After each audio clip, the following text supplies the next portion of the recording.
साथियों, welcome to new classes. जैसे कि साथियों हमने एसएससी जीडी के प्रीवियस ईयर पेपर्स की सीरीज चलाई हुई है।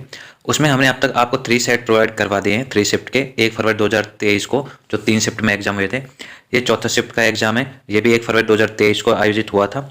सारे जितने भी प्रीवियस ईयर पेपर जो 2023 में जनवरी फरवरी में आयोजित किए गए थे, वो सारे आपको प्रोवाइड करवाएंगे। क्योंकि जैसे कि आपको पता है कि हमने दिल्ली पुलिस कांस्टेबल की भी सीरीज स्टार्ट की थी, उसमें हमको देखने को मिला था कि एग्जाम में कि 90% क्वेश्चन जो प्रीवियस ईयर क्वेश्चन थे उसके अकॉर्डिंग ही क्वेश्चन पूछे गए थे। उसका रिजल्ट ये रहा है कि मेरे साथ साथ बहुत सारे बच्चों के उन प्रैक्टिस सेट को अच्छे से सॉल्व करने के कारण दिल्ली पुलिस कांस्टेबल में 75+ से ज़्यादा स्कोर कर पाए हैं और उन सभी का फिजिकल है। तो एसएससी जीडी में, क्योंकि ये भी एग्जाम एसएससी करवा रहा है और दिल्ली पुलिस कांस्टेबल का भी एग्जाम एसएससी ने करवाया था, और एसएससी का जो ट्रेंड होता है वो ये होता है कि प्रीवियस ईयर क्वेश्चन या उसके इर्द गिर्द क्वेश्चन ही एग्जाम में पूछता है। तो हम आपके लिए न सिर्फ previous year question paper original provide करवा रहे हैं, साथ ही इसके इर्द गिर्द जो प्रेजेंट से रिलेटेड जो क्वेश्चन बन सकते हैं वो भी आपको बताया जाता है। तो ये आपके लिए बहुत ही इंपॉर्टेंट है। अगर आपने सिलेबस कंप्लीट नहीं किया है तो भी आप प्रीवियस ईयर पेपर को अच्छे से देख के आइडिया लगा पाओगे कि आप क्या पढ़ना है, क्या छोड़ना है। चलिए क्लास स्टार्ट करते हैं। पहला सेक्शन रीजनिंग का पूछा जाता है, दूसरा जीके का, तीसरा मैथ का, चौथा हिंदी या इंग्लिश का। तो पहले सेक्शन का क्वेश्चन नंबर 1 की बात करते हैं। क्वेश्चन नंबर फर्स्ट, 3 कथनों के बाद 2 निष्कर्ष दिए गए हैं। कथनों को सत्य मानते हुए भले ही वे सामान्य रूप से ज्ञात तथ्यों से भिन्न प्रतीत होते हो, निर्णय करें कि कौन सा या कौन से निष्कर्ष कथनों का तार्किक रूप से अनुसरण करता या करते हैं। पहला कथन, सभी मेज लकड़ी हैं। तो इसको हम वेन आरेख की सहायता से करेंगे कि सभी मेज, ये मेज है तो सभी मेज एम लकड़ी हैं, ये एल लकड़ी। सभी लकड़ी पेंट है तो ये लकड़ी है, सारी पेंट है तो पेंट के अंदर सारी लकड़ियां आ जाएंगी, तो ये पेंट हो गया। पी, कोई पेंट स्टील नहीं है तो ये पेंट का सर्किल है सबसे बड़ा, तो स्टील का अलग हो जाएगा क्योंकि कोई भी पेंट स्टील नहीं है, ये अपना स्टील ऐसे डिनोट कर देते हैं। अब निष्कर्ष क्या है? पहला निष्कर्ष, सभी स्टील लकड़ी हो सकते हैं। अब हमको नजर आ रहा है कि यहाँ पे ये स्टील है और ये लकड़ी का गोला हो गया, तो ये दोनों आपस में कहीं भी मैच नहीं कर रहे हैं, दोनों बिल्कुल अलग अलग गोले हैं, अलग अलग सर्किल है, तो ये निष्कर्ष गलत हो जाएगा। कुछ पेंट स्टील है, पेंट हमारा ये रहा और स्टील हमारा यहाँ पे है, तो ये भी अलग अलग सर्किल है, इनका भी कोई मैच नहीं कर रहा, तो ये दूसरा निष्कर्ष भी गलत हो जाएगा। इसलिए न तो निष्कर्ष फर्स्ट और न ही 2 अनुसरण करता है। इसका राइट आंसर हो जाएगा ऑप्शन नंबर 2। कोई भी क्वेश्चन हो ऐसे कथन वाले के हमेशा वेन आरेख के अकॉर्डिंग ही सॉल्व होते हैं। क्वेश्चन नंबर 2, निम्नलिखित में से कौन सी संख्या दी गई श्रृंखला में प्रश्न चिन्ह के स्थान पर आएगी। ये हमको श्रृंखला दी हुई है, अब कौन सी संख्या आएगी हम देखेंगे। 16 और 23 में कितने का डिफरेंस है? 16 और 23 में हमको नजर आ रहा है कितने का डिफरेंस? 7 का। और 23 और 34 में कितने का डिफरेंस नजर आ रहा है? 11 का। और 34 और 47 में हमको नजर आ रहा है 13 का। और 47 और 64 में हमको नजर आ रहा है 17 का। तो ये क्या बन रहा है? 7, 11, 13 और 17, ये हमको अभाज्य संख्या नजर आ रही है कि 7 के बाद अभाज्य संख्या कौन सी आती है? 11, 11 के बाद 13, 13 के बाद 17 और 17 के बाद अभाज्य संख्या आती है 19। तो 64 + 19 करेंगे तो क्या आ जाएगा? 83। 64 + 19 83, 83 आ जाएगा। और फिर 83 में कितना ऐड करेंगे? 106 आएगा। तो 19 के बाद अभाज्य संख्या कौन सी आती है? 23। तो 83 + 23 करते हैं, 83 + 23 तो 106। तो ये अभाज्य संख्याओं की सीरीज ऐड होती जा रही है, तो इसका राइट आंसर हो जाएगा ऑप्शन नंबर 83। क्वेश्चन मार्क की जगह 83 आएगा, तो जैसे कि आपको चित्र में दिखाया हुआ है। क्वेश्चन नंबर 3, 6 मित्र M, N, O, P, Q और R एक सीधी पंक्ति में उत्तर की ओर मुख करके बैठे हैं। N के बाईं ओर केवल 3 व्यक्ति बैठे हैं। O N के दाईं ओर ठीक बगल में बैठा है। M और P Q के ठीक बगल में इस प्रकार बैठे हैं कि M O के बाईं ओर चौथे स्थान पर है। R कहाँ बैठा है? तो इसका राइट आंसर हो जाएगा ऑप्शन नंबर P के दाईं ओर तीसरे स्थान पर। कैसे? वो सॉल्व कर लेते हैं। जैसे जैसे क्वेश्चन बोलता जाता है वैसे वैसे हम अरेंज करते जाते हैं कि पहले हम एक सीधी पंक्ति उत्तर की ओर मुख करके बैठे हैं, ये हमारा उत्तर हो जाएगा। और कितने लोग हैं? 6 लोग। तो 1, 2, 3, 4, 5 और 6। अब आगे क्वेश्चन देखते हैं कि N के बाईं ओर केवल 3 व्यक्ति बैठे हैं। फिर N कहाँ पे? जब 1, 2 और 3, तो N कहाँ पे आ जाएगा? N यहाँ पे आ जाएगा। अब N के ये N के बायां हो गया, इधर से वाला हिस्सा बायां हो गया, जब उत्तर की साइड को चेयर रहेगा और इधर दायां, तो N के दाएं हमने 3 स्थान छोड़ दिए। अब आगे देखते हैं। ओ एन के दाईं ओर ठीक बगल में बैठा है, तो एन के दाईं ओर तो यहाँ ओ आ जाएगा। फिर एम और पी क्यू के ठीक बगल में इस प्रकार बैठे हैं कि एम ओ के बाईं ओर चौथे स्थान पर है, तो एम है जो ओ के बाईं ओर चौथे स्थान पर है, तो एम कहाँ जाएगा, ये फर्स्ट, सेकंड, थर्ड और फोर्थ, तो यहाँ पे एम आ जाएगा। इसके बाद आर कहाँ बैठा है, इस एम और पी क्यू के ठीक बगल में है, एम और पी, तो जब क्यू कहाँ पे आएगा, जब क्यू जब यहाँ पे आएगा तब ये एम और पी क्यू के अगले बगले हो जाएंगे कि एम और पी क्यू के ठीक बगल में इस प्रकार बैठेगी, एम ओ के चौथे स्थान पर। बचा कौन सा हमारे पास, बचा हमारे पास आर, तो आर हमारे यहाँ आ जाएगा। क्वेश्चन में पूछा है आर कहाँ बैठा है, तो आर कहाँ बैठा है, ओ के बाईं और तीसरे स्थान पर, ये ओ हो गया, ये इधर को बाईं तरफ चलेंगे ओके, तो इधर तो है नहीं, दाईं तरफ ओके, तो पहला ऑप्शन गलत। एम के दाईं ओर ठीक बगल में, एम यहाँ पे है तो दाईं ओर ठीक बगल में तो क्यू है, तो ये भी गलत।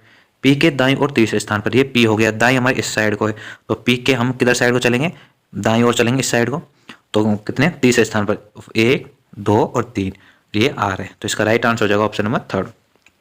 जैसे कि आपको ये चित्र में भी दिया हुआ है, सिटिंग अरेंजमेंट ऐसे हो जाएगा, कैसे, पहले एम इधर, फिर क्यू, फिर पी आएगा इधर, इधर एन ओ और आर। क्वेश्चन नंबर 4, उस विकल्प का चयन कीजिए जो तीसरे शब्द से उसी प्रकार से संबंधित है जिस प्रकार दूसरा शब्द पहले शब्द से संबंधित है। तो हम देखेंगे कि अर्जेंटीना का संबंध पेसो से कैसे है, अर्जेंटीना की जो करेंसी होती है वो पेसो होती है, जो मुद्रा होती है वो पेसो होती है, और जापान की करेंसी क्या होती है, येन, तो इसका राइट आंसर हो जाएगा option number first. Question number 5, एक ही पासे की दो अलग अलग स्थितियों को दर्शाया गया है जिस पर संख्या 1 से 6 को बिंदुओं के रूप में दर्शाया गया है। 5 दर्शाने वाले फलक के विपरीत फलक पर स्थित संख्या ज्ञात कीजिए। तो हम देखेंगे कि इसमें फर्स्ट, यहाँ पे थर्ड, यहाँ पे थर्ड, तो जो अब इधर 5 है इधर 4 है, तो एक दूसरे के अपोजिट हो जाएंगे, तो 5 के अपोजिट क्या हो जाएगा, 4। जब दो फलक सेम मिल रहे हों तो तीसरा आपस में एक दूसरे के अपोजिट होते हैं, यहाँ पे फर्स्ट, यहाँ थर्ड, तो एक दूसरे के अपोजिट हो जाएंगे 5 और 4, इसका राइट आंसर हो जाएगा ऑप्शन नंबर 4।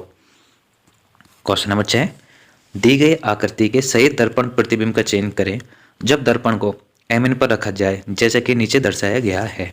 जब दर्पण को इस प्रकार रखेंगे तो यहाँ पे उल्टा हमको बायां का दायां, दाएं का बायां दिखेगा, और यहाँ से वाई से क्रम स्टार्ट होगा, तो ये वाई का उल्टा हमको दिखाई देगा सबसे पहले, तो यहाँ वाई से स्टार्ट होगा। अब वाई सीधा सीधा जैसा है वैसे की वैसे बनेगा क्योंकि इसका बायां और दायां सेम है, तो ये यहाँ पे अलग टाइप से बन रहा है, तो ये तो गलत हो गया, ये भी सेम वाई बन रहा है और ये भी चौथा भी गलत, तो दूसरा चौथा तो वाई में ही गलत हो गए। अब हम तीसरा देखेंगे एच बनेगा, बाएं का दायां, दाएं का बायां, तो इस प्रकार से एच बनेगा। लेकिन हम थर्ड आकृति में देख रहे हैं कि इसमें कैपिटल एच दिया हुआ है जबकि चित्र में कहीं भी कैपिटल एच नहीं है, तो ये भी गलत हो गया, तो इसका राइट आंसर हो जाएगा option number first. Question number 7, नीचे दिए गए समीकरण को गणितीय रूप से सही बनाने के लिए किन दो गणितीय चिन्हों को परस्पर बदलना चाहिए। तो किन दो चिन्हों को बदलना पड़ेगा कि भाग और गुणा को, जब हम भाग, यहाँ पर भाग है, यहाँ गुणा करना पड़ेगा, गुणा की जगह हमको भाग करेंगे, तो ये समीकरण आ जाएगी 30 के इक्वल। कैसे, जैसे चित्र में दिया हुआ है कि जब हम चिन्ह आपस में बदल देंगे, गुणा की जगह भाग और भाग की जगह गुणा, तो गुणा की जगह भाग हो गया और भाग की जगह गुणा हो गया, तो 44 - 96 भाग 4 × 3 + 58। अब 4 का भाग 96 में देंगे तो 44 - 24 बार जाएगा, तो 44 - 24 × 3 + 58, 24 × 3 करेंगे तो 72 आ जाएगा, तो 44 - 72 + 58 कैलकुलेट करेंगे तो ये आ जाएगा 30, तो ये इक्वल हो जाएगा LHS = RHS। क्वेश्चन नंबर 8, कौन सा अक्षर समूह दी गई श्रृंखला में प्रश्न चिन्ह के स्थान पर आकर श्रृंखला को पूर्ण करेगा। अब हमको ये श्रृंखला देखना है कि इसमें क्या पैटर्न फॉलो हो रहा है। क्वेश्चन मार्क की जगह तो CEGI आएगा, वो कैसे आ रहा है, वो इस प्रकार आ रहा है कि पहला लेटर A, तो दूसरे में क्या हो रहा है, दूसरे का पहला लेटर B, और इसमें जो पहला हमारा है वो C है इधर अक्षर समूह में, और दूसरे में अक्षर समूह में दूसरे नंबर पे D है, पहले अक्षर समूह में E है तो यहाँ पे तीसरे नंबर पे F है, यहाँ पे पहले अक्षर समूह में G कितने पे, G के बाद क्या आता है H, तो ऐसा हो रहा है कि जो पहला लेटर है उसका अगला क्रम क्या होता है B, तो A का B, तो जो क्वेश्चन मार्क जगह आएगा उसका पहला लेटर क्या होगा, B के बाद C, C के बाद D, D के बाद E, ऐसे ही दूसरे जो क्रम पे है अक्षर समूह फर्स्ट में C, तो C से अगला जो आएगा वो D आएगा दूसरा अक्षर समूह में, तो यहाँ पे D है, और यहाँ क्वेश्चन मार्क जगह क्या आएगा E आएगा, तो यहाँ पे E है, फिर F है और G है, ऐसे ही E के बाद F के बाद क्या आना चाहिए G के बाद H के बाद I, ऐसे G H I J और K, तो जो फर्स्ट लेटर है और इसका जो दूसरा अक्षर समूह का जो फर्स्ट लेटर होगा वो इसका अगला क्रम होगा। फर्स्ट समूह अक्षर समूह का जो दूसरा लेटर है वो उसका अगला क्रम का हो जाएगा, दूसरा अक्षर समूह का दूसरा नंबर का उसका नेक्स्ट जो लेटर रहेगा वो हो जाएगा। तो एक बढ़ते हुए क्रम में है। क्वेश्चन नंबर 9, किस विकल्प में निम्नलिखित शब्दों का वह क्रम दिया गया है जिस क्रम में वे अंग्रेजी शब्दकोश में आते हैं। तो अंग्रेजी शब्दकोश में किस टाइप से आते हैं? अंग्रेजी शब्दकोश में इस प्रकार से आते हैं कि जो हमारे अल्फ़ाबेट क्रम होते हैं उसके अकॉर्डिंग हम सेट करते जाते हैं। पहला लेटर देखते हैं, उसके बाद सेकंड लेटर देखते हैं, फिर तीसरा लेटर देखते हैं। जौन सा अगर पहला लेटर सेम है तो सेकंड लेटर को देखेंगे, अगर दोनों सेम है तो थर्ड लेटर को। जो लेटर पहले आता है अल्फ़ाबेट में उसको हम पहले रखेंगे इसमें अंग्रेजी शब्दकोश में। अब देख लेते हैं सबसे पहले इनमें पांचों में पहला लेटर सेम है PP, सेकंड में OO, सेकंड लेटर भी सेम है। तो हम थर्ड लेटर को देखेंगे। फर्स्ट में W है, थर्ड लेटर फर्स्ट में W है, थर्ड लेटर सेकंड में U है, तीसरे में W है, चौथे में I है और पांचवें में L है। तो हमको नज़र आ रहा है कि सबसे पहले इनमें से कौन सा आता है? I आता है। तो सबसे पहले क्रम पर आएगा 4th नंबर का। उसके बाद हम जानते हैं कि I के बाद क्या आएगा, इनमें से L आएगा, तो फिर आएगा 5वें नंबर। फिर हम जानते हैं कि W, U और W, तो इन दोनों में से कौन सा पहला आता है? इन दोनों में पहले आता है U, तो आ जाएगा हमारा दूसरा नंबर। अब हम देखेंगे पाउडर और पाउडर। अब इनमें कौन सा है? तो तीसरा लेटर भी सेम है, इसमें W। चौथा लेटर देखेंगे, पावर में तो है E और पाउडर में है D। तो E पहला आता है, D पहला आता है, तो इसमें आ जाएगा 3 और 1। तो ये अक्षर समूह कहाँ पे? 5 4 3 2 1। तो इसका राइट आंसर हो जाएगा ऑप्शन नंबर 4। क्वेश्चन नंबर 10, उस विकल्प का चयन करें जो पांचवी संख्या से उसी प्रकार संबंधित है जिस प्रकार दूसरी संख्या पहली संख्या से संबंधित है और चौथी संख्या तीसरी संख्या से संबंधित है। तो इसमें देखेंगे कि हम 4 का संबंध 15 से कैसे हो रहा है। जब हम 4 × 3 करते हैं तो कितना आता है? 12। 12 + 3 करेंगे तो आ जाता है 15। संबंध सही हो गया। ऐसे ही हमको दूसरे में संबंध आ रहा होगा 21 और 6 में। 6 × 3 करते हैं तो कितना आता है? 18। 18 + 3 करेंगे तो कितना आ जाएगा? 21। अब हमको लाना है 42। तो 42 के लिए क्या करना होगा हमको? कि हमको नज़र आ रहा होगा क्या कि यहाँ पे 42 कैसा आ रहा होगा कि कोई संख्या होगी उसमें से जब हम -+3 ऐड किया होगा तो 42 आ रहा होगा। तो इसमें -3 करेंगे तो कितना आ जाएगा? ये 39। 39 में भाग दे देंगे हम 3 का तो आ जाएगा 13। तो इसका राइट आंसर हो जाएगा ऑप्शन नंबर 4 13। वैसे भी सीधा सरल कर सीधे तरीके से भी देख लेते हैं। 13 × 3 करेंगे तो 39, 39 + 3 करेंगे तो 42। इसका राइट आंसर हो जाएगा ऑप्शन नंबर 4। क्वेश्चन नंबर 11, वह विकल्प चित्र चुनिए जो प्रस्तुत चित्र में अंतर्निहित है। तो इसमें हमको सीधा सीधा नजर आ रहा है कि ये आकृति ये रही और ये रही। तो इसका राइट आंसर हो जाएगा ऑप्शन नंबर 2। क्वेश्चन नंबर 12, यदि श्रृंखला जारी रखनी है तो कौन सी आकृति प्रश्न चिन्ह के स्थान पर आएगी? तो कौन सी आएगी? ऑप्शन नंबर फर्स्ट आएगी। कैसे? वो इस प्रकार आएगी। हम पहले आकृति को देखते हैं जो पहले बॉक्स में है कि यहाँ पे C है, यहाँ S है, यहाँ बीच में 4 है। तो 4 तो S की जगह आ गया, S C की जगह आ गया, S ऊपर C की जगह आ गया, यहाँ S और C कहाँ गया? 4 की जगह। तो कैसे रोटेट हुए हैं? तो 4 S की जगह, S C की जगह और C वापस 4 की जगह। इस प्रकार से रोटेट हुए हैं और बाकी B और Z है ये आपस में एक्सचेंज हो गए, आपस में एक्सचेंज हो गए। तो B नीचे आ गया और Z ऊपर चला गया सेकंड आकृति में। अब सेकंड और थर्ड में देखेंगे, हिस्से में हो रहा था, अब दाया हिस्से में होगा कि जो C है वो किसकी जगह आ जाएगा? हमारे यहाँ पे C B की जगह आ जाएगा, C B की जगह आ जाएगी और B है जो Z की जगह चल जाएगा, ये B ऊपर चल जाएगा, Z ये आ गया B और जो Z है वो C की जगह और C की जगह आ जाएगा और S है और 4 है आपस में एक्सचेंज हो जाएंगे। तो 4 ऊपर चला गया और S नीचे आ गया।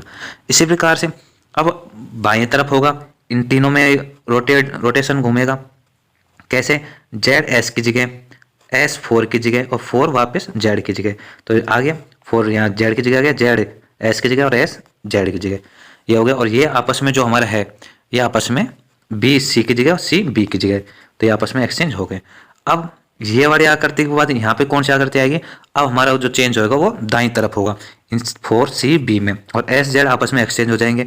तो Z ऊपर चल जाएगा, यहाँ पे Z आ जाएगा, यहाँ पे Z आ जाएगा और यहाँ पे S आ जाएगा। 4 जो B की जगह आ जाएगा तो यहाँ 4 आ जाएगा और B C की जगह चल जाएगा तो यहाँ B आ जाएगा और C 4 की जगह यहाँ C।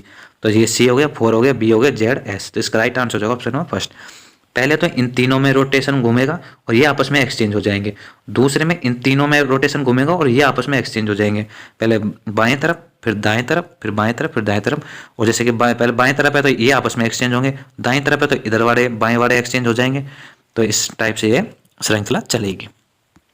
क्वेश्चन नंबर 13, कौन सा अक्षर समूह दी गई श्रृंखला में प्रश्न चिन्ह के स्थान पर आकर श्रृंखला को पूर्ण करेगा? J E Z question mark W F Y V T D V T Q B S R. तो इसका राइट आंसर हो जाएगा option number first Z H B x.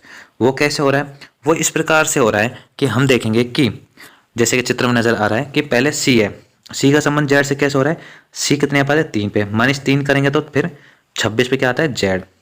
ऐसे ही जे जे जे कितने पे आता है? 10 पे, 10 -2 करेंगे तो 8 पे क्या आता है? एच आता है। तो एच तो पहले लेटर में तो -3 हो रहा है और दूसरे लेटर -2, फिर तीसरे लेटर -3 और चौथे लेटर -2। इस प्रकार से होता चल जाएगा। तो इसका राइट आंसर हो जाएगा क्या? Z H B X. Question number 14, एक निश्चित कूट भाषा में आर्ग्यू को 22 62 0 926 और बीच को 19 24 26 22 25 के रूप में लिखा जाता है। इसी कूट भाषा में ACCEL को किस प्रकार से लिखा जाएगा? तो किस प्रकार से लिखा जा रहा है? तो इसका राइट आंसर हो जाएगा ऑप्शन नंबर 15 22 24 24 26। वो कैसे? वो इस प्रकार से हो रहा है कि हम देखेंगे कि कैसे, जैसे चित्र में नजर आ रहा है कि ए है, ए कितने, जो ए का क्रमांक होता है 1, तो ए माइनस कर देंगे 27 में से, तो 27 -1 करेंगे तो 26 और 26 को रखेंगे पीछे की साइड को। आर आर कितने पाता है? 18, तो 27 -18 करेंगे तो 9, तो ये 26 के बाद 9। उसके बाद जी कितने पाता है? 7 पे, तो 27 -7 करेंगे तो 20। यू कितने पे आता है? 21, तो 27 -21 करेंगे तो 6। ये आता है 5 पे, तो 27 -5 करेंगे तो 22। तो पहले का आर्ग्यू क्या बन रहा है? 22 6 20 9 26 कोड बन रहा है। ऐसे 20 का कोड बन जाएगा। बी आता है 2 पे, तो 27 -2 करेंगे तो 25 लास्ट में लिख देंगे। ई 5 पे आता है, तो 27 -5 करेंगे तो 22, फिर यहाँ 22। ए 1 पे आता है, तो 27 -1 करेंगे तो ये आ जाएगा 26। इसके बाद ई कितने, सी कितने पे आता है? 3 पे, 27 -3 करेंगे तो 24 और एच आता है 8 पे, तो 27 -8 करेंगे तो 19। तो 19 24 26 22 25। ये क्वेश्चन जैसे ही है 19 24 26 22 25। अब ACCEL का कैसे हो जाएगा? ए कितने पे आता है?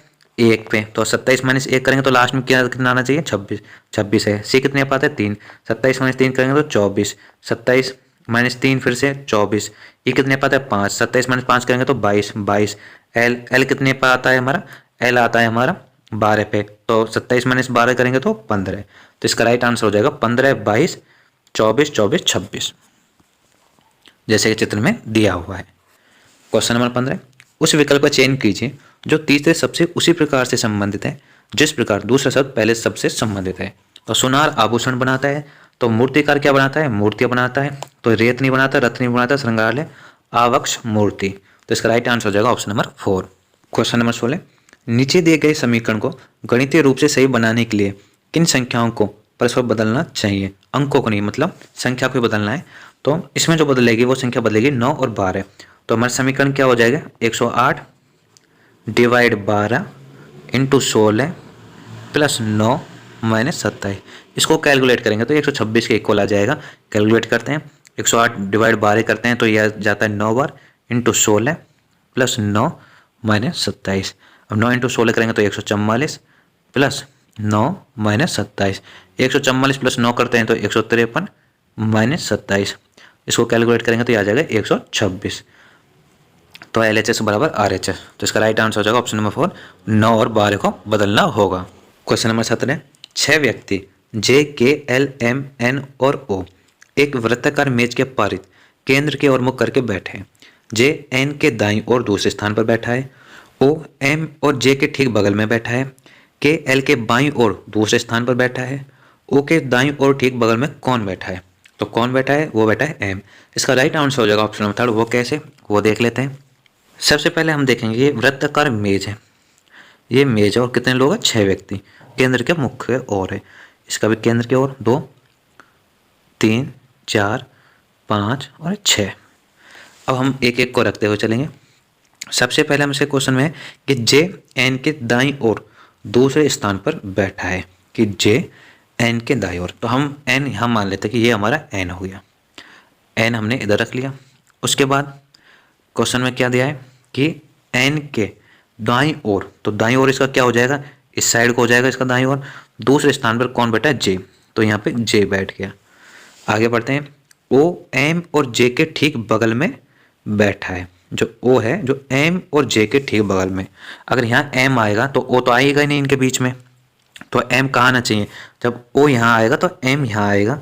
जब एम और ओ के ठीक बगल में बैठा है तब ओ ठीक बगल में बैठेगा एम और जे के, तो ये तो हो ही नहीं सकता इधर। अब आगे पढ़ते हैं, 4 सेट हो गए, अब 2 और को और करना है हमको। अब देखते हैं, के एल के बाईं ओर दूसरे स्थान पर बैठा है, के जो एल के बाईं ओर दूसरे स्थान पर बैठा है। अब जब हम यहाँ पे एल यहाँ करते हैं तो एल के बाईं ओर, तो बाईं ओर चलेंगे तो इस साइड को हमको चलना होगा, तो 1 और 2, तो यहाँ आ जाएगा हमारे क्या, के। अगर हम इधर के और एल करते हैं, किधर, इधर एल ना करके इधर लिखते हैं कि यहाँ हम लिखते हैं एल, तो इसके बाईं ओर चलते हैं हम, के एल के बाईं ओर दूसरे स्थान पर, एल के बाईं ओर चलते थे, ये हमारा बाईं हो जाता है एल का, तो दूसरे स्थान पर तो ओ बैठा है, तो यहाँ तो एल आ ही नहीं सकता, एल आएगा इधर और इधर आएगा के। अब क्वेश्चन में कौन क्या पूछा है, ओ के दाएं ओर ठीक बगल में कौन बैठा है, ओ, ये ओ हो गया, इसका दायां कौन सा हो गया, ये हो गया इसका, ये बायां है और ये दायां है, तो ओ के ठीक बगल में एम है, तो इसका राइट आंसर हो जाएगा ऑप्शन नंबर 3। क्वेश्चन नंबर 18, निम्न श्रृंखला में प्रश्न चिन्ह के स्थान पर कौन सी संख्या आएगी, 1, 5, क्वेश्चन नंबर 25, 41, 61। इसमें हम देखेंगे कि 1 और 5 में कितने का डिफरेंस है, 4 का। 5 और क्वेश्चन मार्क में क्या डिफरेंस होगा वो बाद में देखते हैं कि यहाँ पे क्या डिफरेंस आएगा, और क्वेश्चन मार्क और 25 में भी कोई डिफरेंस होगा। उसके बाद हम देखते हैं 25 और 41 में कितने का डिफरेंस है, 25 और 41 में हमको कितने का नज़र आ रहा है, 16 का, और 41 और 61 में हमको नज़र आ रहा है 20 का।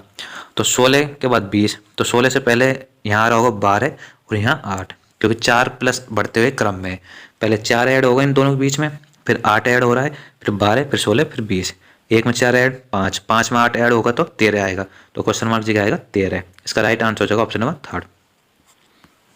क्वेश्चन नंबर 19, एक निश्चित कूट भाषा में हर्ट गेम्स को अलार्म कॉपी के रूप में कूटबद्ध किया जाता है, रैप को बोतल के रूप में कूटबद्ध किया जाता है। तो रैप गेम्स को बोतल कॉपी के रूप में कूटबद्ध किया जाता है, तो हर्ट के लिए कूट शब्द क्या होगा, तो हमको दिया है कि रैप को बोतल के रूप में कूटबद्ध किया जाता है, तो रैप है तो ये तो बोतल के रूप में कूटबद्ध किया जाता है, तो रैप का संबंध तो बोतल से हो गया, तो गेम्स का संबंध क्या किससे हो जाएगा, कॉफी से, और यहाँ पे भी गेम्स है तो इसका संबंध किससे है, कॉफी से, तो हर्ट का संबंध किससे हो जाएगा, अलार्म से, तो इसका राइट आंसर हो जाएगा ऑप्शन नंबर 1। फिर से देखते हैं, रैप का संबंध बोतल से कूटबद्ध किया जाता है, तो इधर भी रैप है, रैप गेम्स को बोतल कॉफी लिखा जाता है, तो रैप को हमको क्वेश्चन दिया है कि बोतल का संबंध है, तो रैप को कूटबद्ध किया जाता है बोतल से, तो गेम्स का क्या हो जाएगा, कॉफी। अब हर्ट गेम्स में कूटबद्ध किया जाता है अलार्म कॉपी, जो कि कॉपी किसका है, हमने यहाँ पर निकाला है कि गेम्स का है, तो कॉपी का संबंध तो गेम्स से हो गया, और हर्ट का संबंध किससे हो जाएगा, बचे हुए शब्द से, तो अलार्म से, तो इसका राइट आंसर हो जाएगा ऑप्शन नंबर 1। क्वेश्चन नंबर 20, ए प्लस बी का अर्थ है बी ए का माता है, ए माइनस बी का अर्थ है बी ए की माता है, ए एट द रेट बी का अर्थ है बी ए का भाई है, ए स्टार बी का अर्थ है बी ए का पुत्र है, तो A star B plus C at the rate D minus E है, तो ई ए से किस प्रकार से संबंधित है, तो किस प्रकार से संबंधित है, सास से संबंधित है। इसका राइट आंसर हो जाएगा ऑप्शन फर्स्ट, वो कैसे, वो निकाल लेते हैं एक एक देखते हुए। ए स्टार बी, तो ए स्टार बी का मतलब क्या हो गया कि ए जो बी है जो ए का पुत्र है, तो जो बी है जो ए का पुत्र है, ए का पुत्र, ये बी हो जाएगा, तो पुत्र है तो ये हम प्लस कर देते हैं इसके ऊपर, जो माइनस हम स्त्री के लिए कर देंगे, तो ये पुल्लिंग है तो बी पुल्लिंग है, ए का पुत्र है। फिर बी प्लस सी, बी प्लस सी का अर्थ क्या हो जाएगा, ए प्लस बी का अर्थ है बी ए का पिता है, तो बी सी का पिता है, तो बी है जो सी का, बी प्लस सी का अर्थ क्या हो जाएगा, ए प्लस बी का अर्थ है बी ए का पिता है, तो बी प्लस सी का अर्थ क्या हो जाएगा कि सी बी का पिता है, तो जो सी है तो ये स्त्रीलिंग हो जाएगा और ये पुल्लिंग हो जाएगा, पिता, बी का पिता क्या है, सी है, और ये स्त्रीलिंग हो जाएगा क्योंकि ये दोनों क्या हो गए, माता पिता हो गए बी के। अब सी एट द रेट डी, तो ए एट द रेट बी का अर्थ है बी ए का भाई है, तो डी सी का भाई है, तो डी जो सी का भाई है, ये डी हो गया, ये भी भाई भाई है, ठीक है। फिर डी माइनस ई, तो डी माइनस ए माइनस बी का अर्थ है बी ए की माता है, तो ई डी की माता है, ई डी की माता है, ये ई हो गया, ये माता है, तो माइनस का चिन्ह लगा दिया। अब हमसे पूछा कि ई का संबंध ए से क्या है, तो ई और ए में संबंध क्या है, सास बहू का है, तो इसमें बहू कहीं दिया हुआ नहीं है, तो इसका राइट आंसर हो जाएगा ऑप्शन नंबर फर्स्ट सास। ये हमारा रीजनिंग सेक्शन कंप्लीट हुआ। अब दूसरा सेक्शन था वो जीके का था, इसके 20 क्वेश्चन आते हैं। क्वेश्चन नंबर फर्स्ट, राष्ट्रीय स्तर के cricket championship Ranji trophy dash में शुरू हुई थी, तो कब शुरू हुई थी स्टार्टिंग में, ये स्टार्टिंग में शुरू हुई थी 1934-35 में। इसका राइट आंसर हो जाएगा ऑप्शन नंबर फर्स्ट। अब रणजी ट्रॉफी के बारे में थोड़ा सा जान लेते हैं। इस ट्रॉफी का नाम अंतर्राष्ट्रीय क्रिकेट खेलने वाले पहले भारतीय क्रिकेटर रणजीत सिंह जी के नाम पर रखा गया है, जिसके बाद इसे रणजी ट्रॉफी के नाम से जाना जाता है। तो किस भारतीय क्रिकेटर के नाम पर रखा है इस टूर्नामेंट का नाम, रणजीत सिंह जी के नाम पर रखा गया है, Ranjit Singh ji. Tournament round robin और नॉकआउट प्रारूप में खेला गया। उद्घाटन संस्करण के विजेता बॉम्बे क्रिकेट टीम थे, जो 1934-35 में जो पहला संस्करण था उसके विजेता कौन थे इस टूर्नामेंट की, बॉम्बे क्रिकेट टीम। मुंबई के पास अपने इतिहास में 41वें बार इस ट्रॉफी को जीतने का रिकॉर्ड है। सर्वाधिक रिकॉर्ड रणजी ट्रॉफी जीतने का रिकॉर्ड मुंबई के पास ही है, और पहला संस्करण भी मुंबई ने जीता था। ये ट्रॉफी है, इस टाइप की से आपको चित्र में नजर आ रही है। रणजी ट्रॉफी का आयोजन बीसीसीआई भारतीय क्रिकेट कंट्रोल बोर्ड द्वारा किया जाता है, और बीसीसीआई की स्थापना कब हुई थी, दिसंबर 1928 में हुई थी, और बीसीसीआई के मुख्यालय कहाँ है, मुंबई महाराष्ट्र में स्थित है। क्वेश्चन नंबर 2, 2013 का राष्ट्रीय खाद्य और सुरक्षा अधिनियम भारत की ग्रामीण आबादी के डैश को सब्सिडी वाला खाद्यान्न प्रदान करता है, तो इसका राइट आंसर हो जाएगा ऑप्शन नंबर थर्ड, 75% को सब्सिडी वाला खाद्यान्न प्रदान करता है।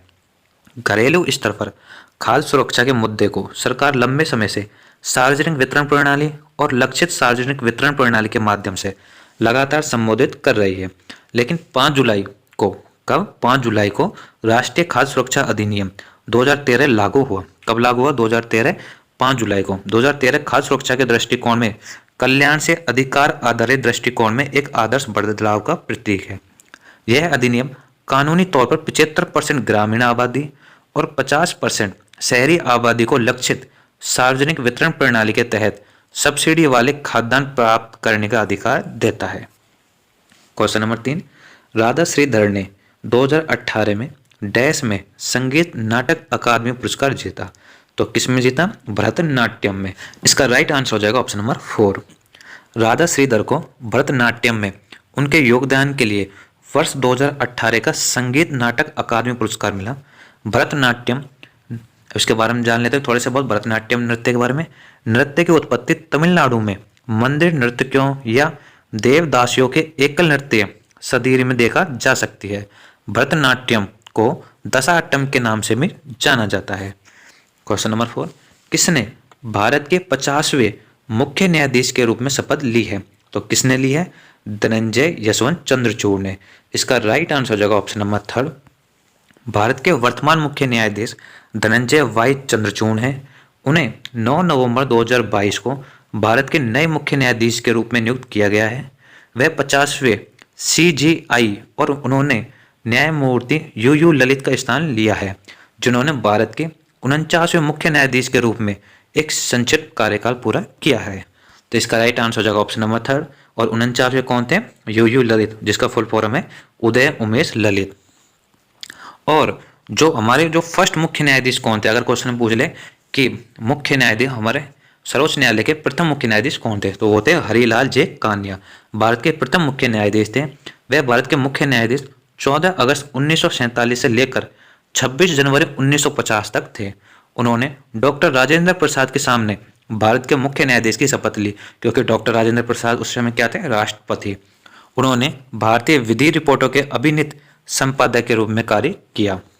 क्वेश्चन नंबर 5, द्रोणाचार्य खेल पुरस्कार डैश को दिया जाता है, तो किसको दिया जाता है, टीम के अध्यक्ष को नहीं, कप्तान को नहीं। द्रोणाचार्य, द्रोण मतलब द्रोणाचार्य गुरु के लिए संबोधित होता है, तो ये किसी क्रिकेट टीम या फुटबॉल टीम का जो गुरु कौन होता है, कोच होता है, तो टीम के कोच को दिया जाता है। तो इसका राइट आंसर हो जाएगा ऑप्शन नंबर 4। द्रोणाचार्य पुरस्कार खेल कोचिंग में उत्कृष्टता के लिए भारत सरकार के युवा मामले और खेल मंत्रालय द्वारा दिया जाता है। इस पुरस्कार को द्रोण के नाम से जाना जाता है, जिसे अक्सर द्रोणाचार्य या गुरु द्रोण कहा जाता है, जो प्राचीन भारत के संस्कृत महाकाव्य महाभारत का एक व्यक्तित्व है। द्रोणाचार्य पुरस्कार में 1 पदक, 1 प्रमाण पत्र और 15 लाख रुपये आजीवन और 10 लाख नियमित का नगद पुरस्कार शामिल है। ऐसे 2 पुरस्कार और होते हैं, मेजर ध्यानचंद खेल रत्न पुरस्कार और एक अर्जुन पुरस्कार। तो मेजर ध्यानचंद खेल रत्न पुरस्कार यह एक खिलाड़ी द्वारा खेल के क्षेत्र में शानदार और शीर्ष प्रदर्शन के लिए युवा मामले और खेल मंत्रालय द्वारा दिया जाने वाला सर्वोच्च खेल पुरस्कार है। इस पुरस्कार में 1 पदक, 1 प्रमाण पत्र और 25 लाख रुपए का नगद पुरस्कार शामिल है। और अर्जुन पुरस्कार, यह पुरस्कार युवा मामले और खेल मंत्रालय भारत सरकार द्वारा राष्ट्रीय खेलों में उत्कृष्ट कार्रवाई को स्वीकार करने के लिए दिया जाता है। 1961 में स्थापित इस पुरस्कार में 15 लाख रुपए का नगद पुरस्कार, अर्जुन की एक कांस्य मूर्ति और एक स्क्रॉल दिया जाता है। नंबर 6, शिशु देखभाल संस्थान का कोई भी प्रभारी या कार्यरत कोई भी व्यक्ति जो बच्चों को शारीरिक दंड देता है वह डैश के अंतर्गत उत्तरदायी होगा। तो वो किसके अंतर्गत उत्तरदायी होगा? वो होगा किशोर न्याय अधिनियम के अंतर्गत। तो इसका राइट आंसर हो जाएगा ऑप्शन नंबर फर्स्ट। इस नवीन कानून के माध्यम से पूर्व के किशोर न्याय मतलब बालकों के देखरेख और संरक्षण अधिनियम 2000 को निरस्त कर दिया गया है। भारत सरकार ने अधिसूचना जारी कर नवीन किशोर न्याय अधिनियम 2015 को 15 जनवरी 2016 से पूरे देश में प्रभावी किया है। इसमें धाराएं एवं 10 अध्याय में विभाजित किया गया है कि बच्चों के जो संरक्षण और देखरेख, बच्चों को कोई मारपीट ऐसे या शोषण नहीं कर सकते हैं, अगर करेगा तो वो किशोर न्याय अधिनियम 2015 के तहत उत्तरदायी होगा। क्वेश्चन नंबर 7, नगर पालिकाओं की शक्तियां, प्राधिकार और उत्तरदायित्व किस अनुसूची के अंतर्गत आते हैं? तो नगर पालिका की शक्तियां, प्राधिकार, उत्तरदायित्व 12वीं अनुसूची के अंतर्गत आते हैं। इसका राइट आंसर हो जाएगा ऑप्शन नंबर 4। भारत के संविधान की 12वीं अनुसूची नगर पालिकाओं की शक्ति, प्राधिकार और उत्तरदायित्व से संबंधित है। 12वीं अनुसूची के बारे में देख लेते हैं। इसे 1992 के 74वें संविधान संशोधन अधिनियम द्वारा जोड़ा गया था। कौन से संशोधन अधिनियम द्वारा? 74वें संविधान संशोधन द्वारा। भारतीय संविधान की 12वीं अनुसूची में नगर पालिकाओं की शक्ति, अधिकार और उत्तरदायित्व शामिल हैं। इस अधिनियम ने भारत में नगर पालिकाओं को संवैधानिक दर्जा प्राप्त किया। इस अनुसूची में कुल 18 विषय हैं। क्वेश्चन नंबर 8, पश्चिमी समशीतोष्ण चक्रवातों के कारण सर्दियों के महीनों में डैश की उपलब्धता रबी फसलों की सफलता में मदद करती है। तो रबी की फसल सर्दियों में होती है और सर्दियों में समशीतोष्ण चक्रवातों के कारण जो सर्दियों में जो हल्की वर्षा होती है वो गेहूं के फसलों के लिए पकने में बहुत ज़्यादा सहायता करती है। इसलिए इसका राइट आंसर हो जाएगा वर्षण। वर्षा मतलब वर्षा। क्वेश्चन नंबर 9, निम्न में से कौन सा अपघटन का दूसरा चरण है? तो अपघटन का दूसरा चरण है निशालन। तो इसका राइट आंसर हो जाएगा ऑप्शन नंबर 3। अपघटन के 3 चरण होते हैं। तीनों चरणों के बारे में जान लेते हैं। पहला चरण, पहले तो अपघटन के बारे में जान लेते हैं कि अपघटन का जो पहला चरण है वो कौन सा है। तो पहला चरण है विखंडन। विखंडन अपघटन प्रक्रिया का पहला चरण है। इस प्रक्रिया में अकशेरुकी या फिर DDT वो पौधों और जानवरों के मृत अवशेषों को खाते हैं। जटिल कार्बनिक पदार्थ डेट्रिटिवोर्स के पाचन तंत्र से गुजरता है और छोटे कणों में विघटित हो जाता है। लीचिंग निछाले अपघटन प्रक्रिया का दूसरा चरण है। इस प्रक्रिया में पानी में घुलनशील कार्बनिक कण मिट्टी के क्षितिज में स्थानांतरित हो जाते हैं और यह अनुपलब्ध नमक के रूप में अवक्षेपित हो जाता है। तीसरी प्रक्रिया होती है अपक्षय। अपक्षय अपघटन प्रक्रिया का तीसरा चरण है। जटिल कार्बनिक पदार्थों को तोड़ने और पानी में घुलनशील पोषक तत्वों को हटाने के बाद अवशेष छोटे अकार्बनिक यौगिकों में परिवर्तित हो जाता है। यह प्रक्रिया विभिन्न बैक्टीरिया और कवक द्वारा की जाती है। क्वेश्चन नंबर 10, कौन सा भारतीय संगठन देश में गरीबी पर डेटा एकत्रित करने के लिए जिम्मेदार है? तो इसका राइट आंसर हो जाएगा ऑप्शन नंबर फर्स्ट, राष्ट्रीय नमूना सर्वेक्षण संगठन। यह फसल उत्पादन और फसल उपज की अवधि के बारे में राज्यवार सर्वेक्षण रिपोर्ट एकत्रित करता है और इस डाटा को देश के बड़े पैमाने पर विश्लेषण के लिए संकलित करता है। नमूना सर्वेक्षण करके हर 5 वर्ष में गरीबी रेखा का अनुमान लगाया जाता है। सर्वेक्षण के लिए जिम्मेदार संगठन कौन सा है? राष्ट्रीय नमूना सर्वेक्षण संगठन या फिर NSSO। सितंबर 1948 में भारतीय सेना ने अपने हस्तक्षेप द्वारा किस रियासत पर अधिकार स्थापित कर लिया था? तो इसका राइट आंसर हो जाएगा ऑप्शन नंबर 3, हैदराबाद, क्योंकि हैदराबाद में ये ऑपरेशन पोलो चलाया गया था। ऑपरेशन पोलो सितंबर 1948 को भारतीय सेना के गुप्त ऑपरेशन का नाम था, जिसमें हैदराबाद के आखिरी निजाम को सत्ता से अपदस्थ कर दिया गया और हैदराबाद को भारत का हिस्सा बना लिया गया। भारत की स्वतंत्रता के बाद जब भारतीय संघ का गठन हो रहा था, हैदराबाद के निजाम ने भारत के बीच में होते हुए भी स्वतंत्र देश रहने की कवायद शुरू की थी कि 3 ऑप्शन मिले थे, या तो पाकिस्तान मिल सकते हैं, या रियासत भारत में, या फिर स्वतंत्र रह सकती है। तो हैदराबाद भारत के बीच में थी, लेकिन फिर भी ये स्वतंत्र रहना चाह रही थी। फिर तो ऑपरेशन पोलो चलाया गया था, तो इसके जो निजाम थे उसको सत्ता से हटा दिया गया और हैदराबाद को भारत में मिला लिया गया। क्वेश्चन नंबर 12, निम्नलिखित में से किस मौर्य राजा ने धम्म की अवधारणा को लोकप्रिय बनाया था? तो धम्म की अवधारणा को लोकप्रिय बनाया था अशोक ने। इसका राइट आंसर हो जाएगा ऑप्शन नंबर फर्स्ट। अशोक महान मौर्य शासक और राजवंश के संस्थापक चंद्रगुप्त मौर्य के पोते थे। जो मौर्य साम्राज्य के संस्थापक थे वो चंद्रगुप्त मौर्य थे और अशोक चंद्रगुप्त मौर्य के पोते थे। अशोक अपने शासन काल के 9वें वर्ष में यानी कलिंग की विजय के 1 साल बाद बौद्ध बन गया। धम्म संस्कृति शब्द धर्म का प्राकृत रूप है। अशोक का धम्म न तो कोई नया धर्म था, न ही कोई नया राजनीतिक दर्शन, यह जीवन का एक तरीका था। अशोक ने अंधविश्वास के प्रभाव में होने वाले सभी बेकार समारोह और बलिदानों की निंदा की। अशोक के शिलालेखों की एक विशेषता यह है कि वह स्वयं को लोगों के लिए पिता तुल्य मानते हैं, अतः राजा का सम्मान करना धर्म नहीं था। क्वेश्चन नंबर 13, एक उपकरण जो परिपथ में धारा की उपस्थिति का पता लगा सकता है उसे डैश के रूप में जाना जाता है। तो उसे जाना जाता है एमीटर। ऑडियोमीटर ऑडियो वॉइस की गणना करता है। स्पीडोमीटर स्पीड नापता है और हाइग्रोमीटर वायुमंडल में वायु की आर्द्रता को नापता है। क्वेश्चन नंबर 14, किसी पर्वत के प्रतिपवन दिशा में स्थित शुष्क भूमि के क्षेत्र को क्या कहते हैं? तो शुष्क भूमि के क्षेत्र को क्या कहेंगे कि वर्षा वंचित क्षेत्र। पहाड़ी क्षेत्रों कहेंगे नहीं, नहीं अनुवाद दिशा, नहीं प्रतिपवन दिशा। प्रतिपवन दिशा में स्थित मतलब जो किसी पर्वत की ऐसी दिशा में स्थित है जहां पे वर्षा नहीं पहुंच पाती है उसको बोलते हैं वर्षा वंचित क्षेत्र। क्वेश्चन नंबर 15, मई 2022 में किस राजनीतिक नेता ने पार्टी नेतृत्व के साथ मतभेदों के चलते भारतीय राष्ट्रीय कांग्रेस छोड़ दी? तो वो छोड़ दी थी कपिल सिब्बल ने। मल्लिकार्जुन खड़गे वो भारतीय राष्ट्रीय कांग्रेस के अध्यक्ष हैं। सोनिया गांधी पूर्व अध्यक्ष हैं और शशि थरूर ने अध्यक्ष का चुनाव लड़ा था। कपिल सिब्बल ने भारतीय राष्ट्रीय कांग्रेस छोड़ दी है। कपिल सिब्बल एक भारतीय वकील और राजनीतिज्ञ हैं, एक नामित वरिष्ठ वकील। उन्होंने भारत के सर्वोच्च न्यायालय में कई हाई प्रोफाइल मामलों का प्रतिनिधित्व किया है। उन्हें भारत के प्रसिद्ध वकीलों में से एक माना जाता है। वह राज्यसभा में संसद सदस्य हैं। ये हैं कपिल सिब्बल। क्वेश्चन नंबर 16, 15 मार्च 1950 को योजना आयोग का गठन डैश की अध्यक्षता में किया गया था। तो किसकी अध्यक्षता में किया गया था? जवाहरलाल नेहरू। इसका राइट आंसर हो जाएगा ऑप्शन नंबर 13, क्योंकि जो योजना आयोग का अध्यक्ष होते हैं वो प्रधानमंत्री होते हैं देश के। तो उस टाइम कौन थे? जवाहरलाल नेहरू थे। 15 मार्च 1950 को प्रधानमंत्री जवाहरलाल नेहरू की अध्यक्षता में योजना आयोग का गठन किया गया था। प्रधानमंत्री योजना आयोग के अध्यक्ष हैं। भारत का योजना आयोग भारत सरकार का एक संस्थान जिसका मुख्य कार्य पंचवर्षीय योजनाएं बनाना था। पहली पंचवर्षीय योजना 1951 में शुरू की गई थी। योजना आयोग को अब क्या बदल दिया गया है? नीति आयोग। योजना आयोग को समाप्त कर दिया गया था, अब इसकी जगह नीति आयोग का गठन किया गया है। योजना आयोग को 1 जनवरी 2015 को, कब से? 1 जनवरी 2015 को एक नए संस्थान नीति आयोग द्वारा प्रतिस्थापित किया गया था, जिसमें सहकारी संघवाद की भावना को प्रतिध्वनित करते हुए अधिकतम शासन न्यूनतम सरकार की परिकल्पना के लिए बॉटम अप दृष्टिकोण पर जोर दिया गया था।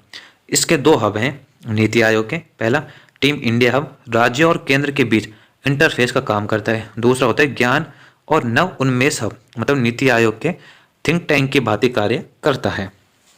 क्वेश्चन नंबर 17, मंत्री परिषद सामूहिक रूप से डैश के प्रति उत्तरदायी होती है। तो किसके प्रति उत्तरदायी होता है? लोकसभा के प्रति।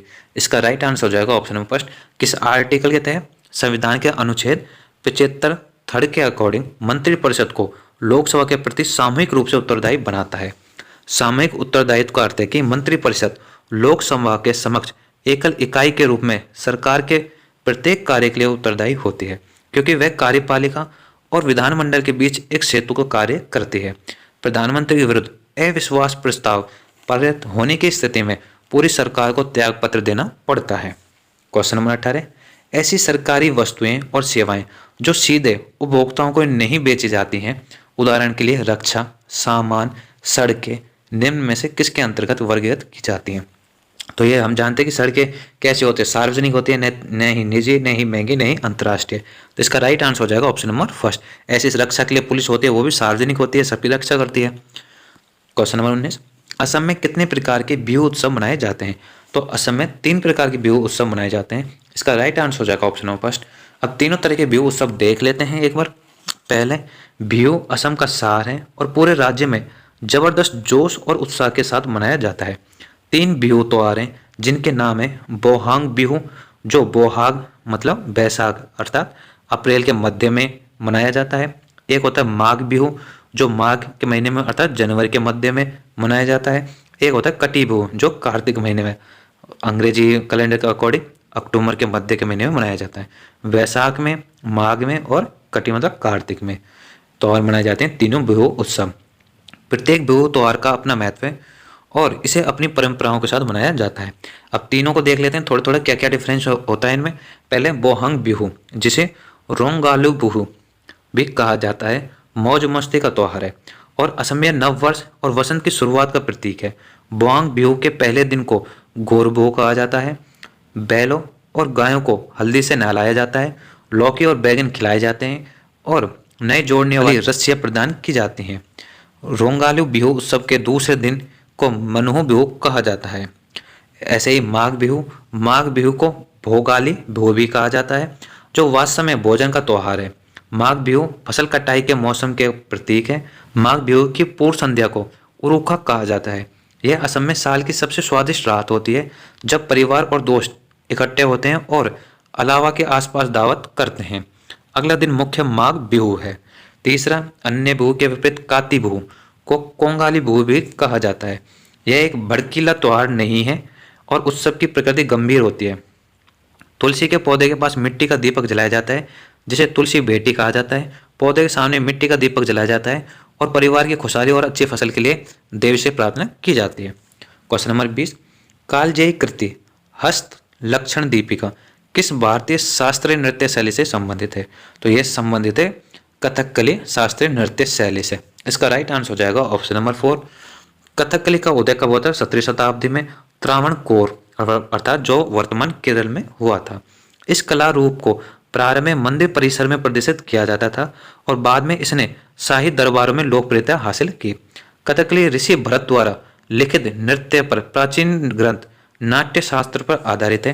हालांकि कथकली हाथों की मुद्राओं की व्याख्या के लिए ग्रंथ हस्त लक्षण दीपिका पर आधारित है, जो एक अन्य शास्त्रीय पाठ है।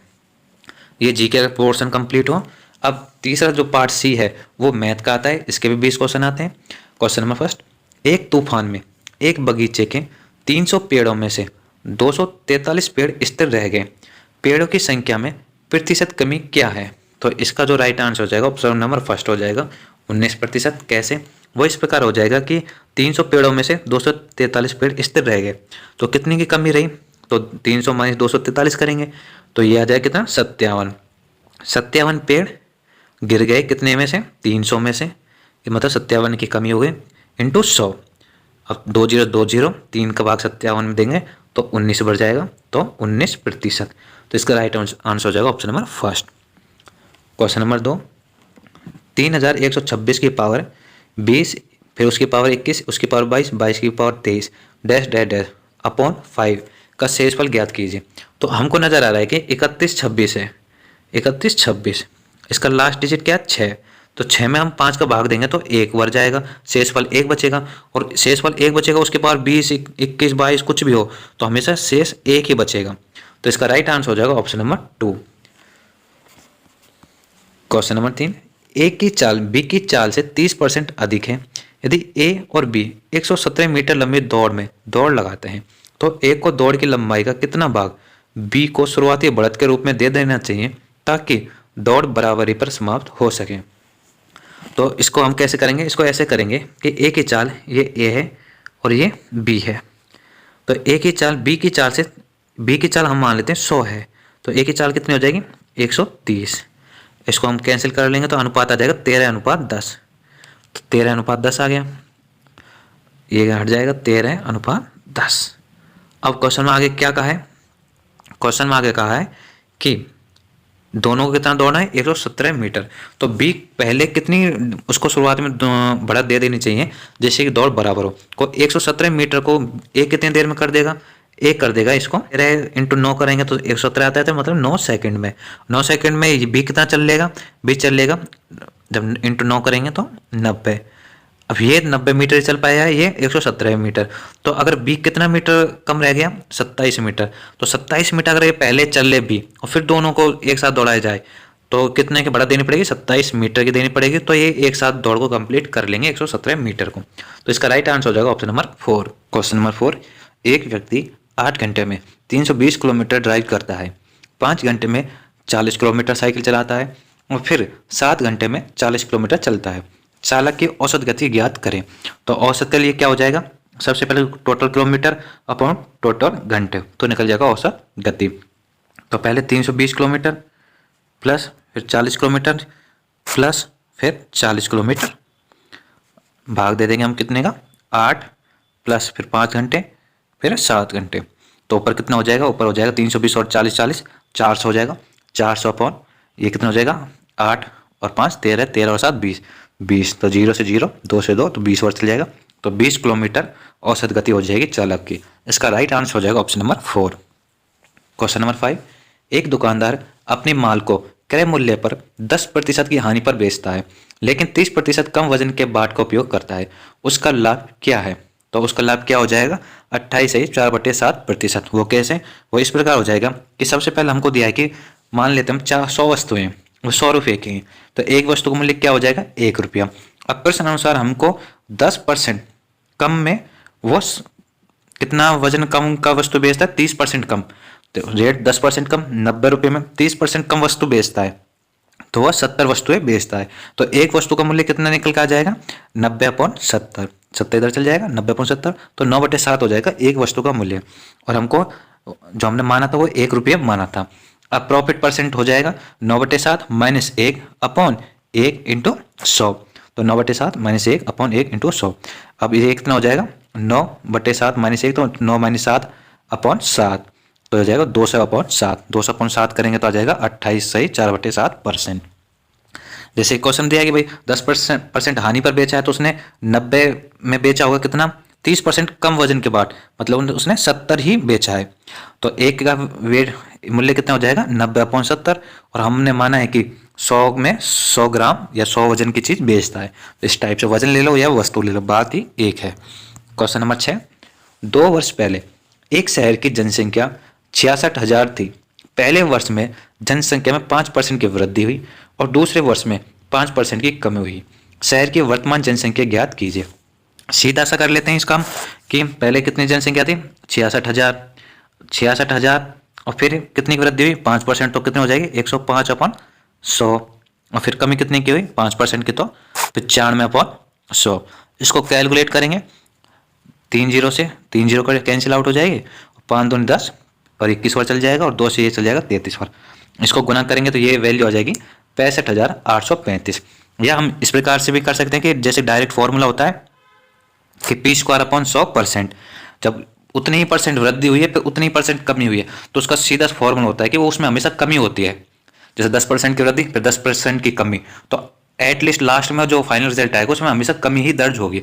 तो परसेंटेज कमी बराबर होता है P² 100। तो इसमें हमको 5 दिया है तो 5 के स्क्वायर अपॉन 100, तो 25/100 मतलब 0.25% की कमी हो जाएगी। तो 0.25% निकाल लेते हैं 66,000 का, तो 0.25/100 पॉइंट हटाएंगे, डबल जीरो नीचे आ जाएंगे और इसको कैलकुलेट करेंगे तो ये वैल्यू आएगी 165। 165 किसकी वैल्यू होगी, 0.25%। अब इस 66,000 में 165 माइनस करेंगे तो आ जाएगा 65,835। या फिर हम इस प्रकार से भी कर सकते हैं कि डायरेक्ट हम क्या कर लेंगे, 66,000 और 0.25% कमी करेंगे तो कितना हो जाएगा, 99 कितना 75/100। इसको भी कैलकुलेट करेंगे तो भी वैल्यू यही आएगी। तो आप तीनों मेथड से कोई सा भी मेथड यूज कर सकते हो। क्वेश्चन नंबर 7, 15% और 25% की 2 क्रमिक छूट के बराबर एकल छूट कितनी होगी। अब 2 क्रमिक छूट दी हुई होती है, उसकी एकल छूट निकालनी होती है, तो उसका सीधा सा फॉर्मूला होता है कि पहली छूट प्लस दूसरी छूट माइनस A इंटू B/100। तो पहली परसेंट A पहली छूट, B दूसरी छूट, माइनस पहली छूट इंटू दूसरी छूट अपॉन 100।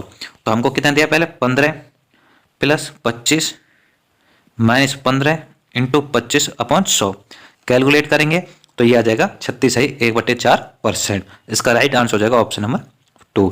ये हमारा फॉर्मूला होता है दो क्रमिक छूटों का। जैसे कि आपको चित्र में दिया है 15% प्लस 25% माइनस 15 इंटू 25 अपॉन 100। ये कितना हो गया 40% माइनस 25 चौका 100 और ये 4 का 15 में भाग देंगे 4 तिया 12 और 3 अपॉन 4%। माइनस करेंगे तो 36.1/4%। क्वेश्चन नंबर 8, एक डीलर सभी गुड़ियों पर 20% की छूट प्रदान करता है। वह उन ग्राहकों को कम हुई कीमत पर 5% की अतिरिक्त छूट प्रदान करता है जो नगद भुगतान करते हैं। मतलब सभी गुड़ियों पर 20% की छूट तो है, लेकिन जो कैश में भुगतान करेगा उसको 5% की एक्स्ट्रा छूट और है। तो एक ग्राहक 1800 की कीमत वाली गुड़िया के लिए नगद में कितना भुगतान करेगा? तो सीधी सी बात है, 1800 की है तो पहले तो 20% की छूट तो सबको दे रहा है, तो 20% छूट देगा तो कितना आएगा? ये आ जाएगा हमारा 10% की छूट कितने के बराबर 180, 20% की छूट 360, 360 1800 माइनस करेंगे तो कितना आ जाएगा 1440। ये हमारा 20% छूट के बाद वैल्यू आ गई गुड़िया की। अब 5% क्योंकि वो कैश भुगतान कर रहा है तो 5% की और छूट मिलेगी। तो 5% छूट के लिए सीधी सी बात है कि इसका 10% कितना हो जाता है? इसका 10% हो जाता है 144। 5% कितना होगा 72। तो 1440 में 72 माइनस करेंगे तो कितना आ जाएगा 1368। तो इसका राइट आंसर हो जाएगा ऑप्शन नंबर 4। जैसे कि आपको क्वेश्चन दिया है कि गुड़िया का प्राइस 1800 20% छूट के बाद, या हम ये तो मैं शॉर्ट ट्रिक बता दिया, और थोड़ा सा अगर हमको थोड़ा बेसिक की तरह करना है तो 1800 20% छूट देने के बाद कितना परसेंट बचेगा 80% तो 80/100। तो अभी 1440 वैल्यू आएगी। उसके बाद 5% छूट के बाद 1440 का 5% कितना होता है 72। तो 1440 माइनस 72 बराबर 1368। या फिर हम इसको ऐसे भी कर सकते हैं कि 95/100 कैलकुलेट करेंगे तो भी 1368 आएगा, जैसे कि नीचे दिखाया हुआ है। क्वेश्चन नंबर 9, 500 को ए बी सी और डी में इस तरह से विभाजित कीजिए जिससे ए और बी की धनराशि मिलाकर सी और डी को मिलाकर मिली धनराशि की 3 गुना हो, बी की धनराशि सी की धनराशि की 4 गुना हो और सी की धनराशि डी की धनराशि की 1.5 गुना हो। बी के हिस्से का मान ज्ञात कीजिए। तो सबसे पहले हम अनुपात निकालेंगे इनका, ए अनुपात बी अनुपात सी अनुपात डी। अब मानते हैं डी हमारे 1 है तो सी कितना हो जाएगा? क्वेश्चन में लास्ट लाइन है कि सी की धनराशि डी की धनराशि की 1.5 गुना है, तो 1 का 1.5 गुना कितना हो जाता है 1.5 ही रहेगा, तो 1.5। तो सी की वैल्यू 1.5 आ जाएगी।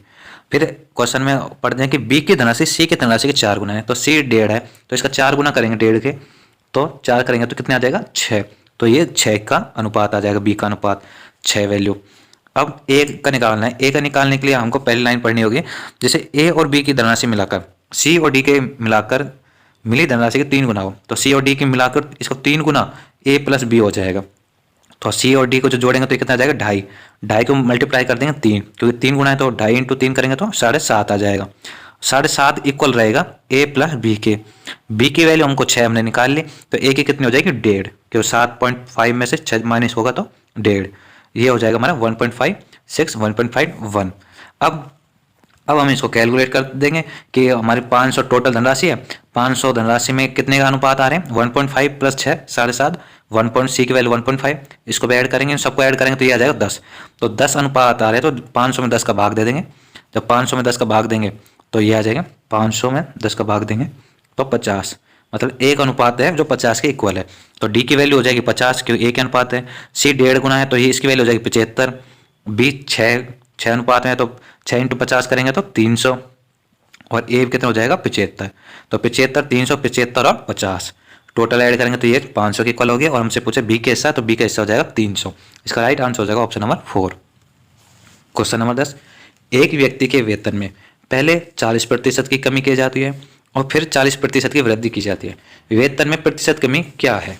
तो फॉर्मूला होता है कि प्रतिशत कमी, तो वृद्धि या पहले वृद्धि करो चाहे या कमी कर लो, और सेम चीज़ होती है। जैसे 40% वृद्धि हो रही है और 40% कमी, या 40% कमी हो रही है फिर 40% वृद्धि, तो हमेशा ये कमी ही आएगी। कमी परसेंटेज बराबर हो जाएगी कितना p²/100, ये हमारा फॉर्मूला है। तो p की वैल्यू कितनी है 40, तो 40 का स्क्वायर 40 इंटू 40 अपॉन 100, 0 से 0 0 से 0 तो 16%, 4 इंटू 4 16, तो 16%। इसका राइट आंसर हो जाएगा ऑप्शन नंबर 2 16% कमी। क्वेश्चन नंबर 11, एक शंक्वाकार बर्तन के आधार की त्रिज्या 5 सेंटीमीटर है और इसकी ऊंचाई 24 सेंटीमीटर है। बर्तन पूरी तरह से पानी से भरा हुआ है। इस पानी को एक ऐसे बेलनाकार बर्तन में डाला जाता है जिसके आधार की त्रिज्या 10 सेंटीमीटर है। बेलनाकार बर्तन में पानी की गहराई क्या होगी? तो पानी की गहराई होगी 2 सेंटीमीटर। इसका राइट आंसर हो जाएगा ऑप्शन नंबर 3। अब हम जानते हैं कि शंकु का आयतन का फॉर्मूला क्या होता है? 1/3 पाई आर स्क्वायर एच बराबर हो जाएगा बेलनाकार बर्तन का आयतन। तो बेलनाकार बर्तन का आयतन क्या हो जाएगा? पाई आर स्क्वायर एच, या R1 मान लेते हैं या R2 मान लेते हैं। अब हमको दिया हुआ है कि शंक्वाकार बर्तन का त्रिज्या कितनी है? 5 सेंटीमीटर। तो 22 इंटू पाई से पाई कट गया, तो 5 इंटू 5 ऊंचाई 24 सेंटीमीटर अपॉन 3 बराबर आर की वैल्यू हमको दी हुई है किसकी? बेलनाकार बर्तन की। तो 10 इंटू 10 और एच निकालें गहराई इंटू H2 कैलकुलेट करेंगे तो ये वैल्यू आ जाएगी 2 मीटर। इसका राइट आंसर हो जाएगा option number 3, 2 centimetre. Question number 12, P उतना कार्य कर सकता है जितना Q और R मिलाकर कर सकते हैं। P और Q मिलकर एक कार्य को 8 घंटे और 24 मिनट में कर सकते हैं और R इसे 42 घंटे में कर सकता है। वह समय ज्ञात करें जो Q को अकेले कार्य करने के लिए चाहिए। तो Q के अकेले कार्य करने के लिए चाहिए 21 घंटे। इसका राइट आंसर हो जाएगा ऑप्शन नंबर 3। कैसे? वो इस प्रकार हो जाएगा कि क्वेश्चन को दिया है कि P और Q प्लस R ये दोनों इक्वल काम कर सकते हैं, दोनों इक्वल काम कर सकते हैं। अब हमको दिया हुआ है कि P प्लस Q कितना देर करते हैं काम? P प्लस Q टाइम लेते हैं 8 घंटे 24 मिनट। 8 घंटे 24 मिनट का मतलब हो गया 8 सही 2/5। तो 8 से 2/5 की वैल्यू करेंगे तो 8 पंच 40 और 2 8 से 2/4 8 घंटे 24 मिनट का 8 से 2/5 तो 8 पंच 40 तो ये आ जाएगा 42/5। इतने घंटे टाइम लेता है जब P प्लस Q एक साथ काम करते हैं। और R कितना लेता है? 42 घंटे। तो इसको कैलकुलेट करेंगे, कैलकुलेट 42 से 42 तो यहाँ जाएगा कितना? 5:1। तो 5:1 में कार्य होता है जब P प्लस Q करे और R करे। लेकिन अब हमको अनुपात निकालना है। आगे क्वेश्चन में दिया है कि P Q प्लस R के बराबर काम करता है। टोटल काम कितना हो गया? 6। अब P भी 3 करेगा और ये भी 3, तो Q प्लस R की वैल्यू 3 है और P की वैल्यू 3 है, तो P की वैल्यू 3 हो गई। तो Q प्लस R हमको दिया हुआ है कि R की वैल्यू यहाँ 1 है, तो Q की वैल्यू कितनी हो जाएगी? 2। तो अनुपात आ जाएगा P अनुपात Q अनुपात R 3:2:1। अब जब R की वैल्यू R अकेला करता है तो कितनी देर में कर देता है? 42 घंटे। तो Q की क्षमता 2 है तो ये इसे आधा टाइम लेगा, तो 2 का भाग देंगे तो 42 में तो 21 घंटे। तो Q समय लेगा 21 घंटे। और P हमसे पूछ लेता तो 3 का भाग दे देते, 3 का भाग दे दें जब 14 घंटे लेता Q। क्वेश्चन नंबर 13, एक बेलन का कुल पृष्ठीय क्षेत्रफल ज्ञात कीजिए जिसकी ऊंचाई 8.5 mm और आधार व्यास 10 mm है। तो हम इसको कैलकुलेट करेंगे तो 10 mm की जगह त्रिज्या क्या हो जाएगी? 5 mm। और बेलन का पृष्ठीय क्षेत्रफल होता है 2 पाई R प्लस H। 2 पाई R और R प्लस H ये हमारा फॉर्मूला होता है। वैल्यू पुट करेंगे 2 पाई को पाई रहने देंगे क्योंकि इसमें ऑप्शन में पाई पाई पाई दिया हुआ है तो पाई में आंसर चाहिए। इंटू 5 प्लस ऊंचाई कितने है? 8.5 कैलकुलेट करेंगे तो ये आ जाएगा 135 पाई। इसका राइट आंसर हो जाएगा ऑप्शन नंबर 3। क्वेश्चन नंबर 14, 3 साझेदार A, B और C ने एक व्यवसाय शुरू किया और लाभ को क्रम से 2:3:5 के अनुपात में बांटने का फैसला किया। यदि B का हिस्सा 7.5 लाख है तो कुल लाभ की गणना कीजिए। अब हमको पता है कि B का हिस्सा, B का अनुपात 3 है तो 1 अनुपात किसके बराबर हो जाएगा? 3 का इसमें भाग दे देंगे तो कितने के बराबर हो जाएगा? 2.5 लाख के बराबर हो जाएगा ये। अब जब ये 2.5 लाख के बराबर हो गया तो हमसे पूछा कुल लाभ। तो अब हम निकाल लेंगे कि 10 अनुपात है तो 10 अनुपात 1 अनुपात 2.5 लाख के बराबर है तो 10 अनुपात किसके बराबर हो जाएगा? 10 से मल्टीप्लाई कर देंगे 2.5 लाख को तो ये आ जाएगा 25 लाख। तो इसका राइट आंसर हो जाएगा ऑप्शन नंबर 2। जैसे कि क्वेश्चन दिया है कि 3 का इक्वल है 7.5 लाख के, 1 हो जाएगा कितने के? 2.5 लाख के, तो 2 कितने हो जाएंगे? 1 का 2 अनुपात है तो ये 5 लाख। और C का कितना हो जाएगा?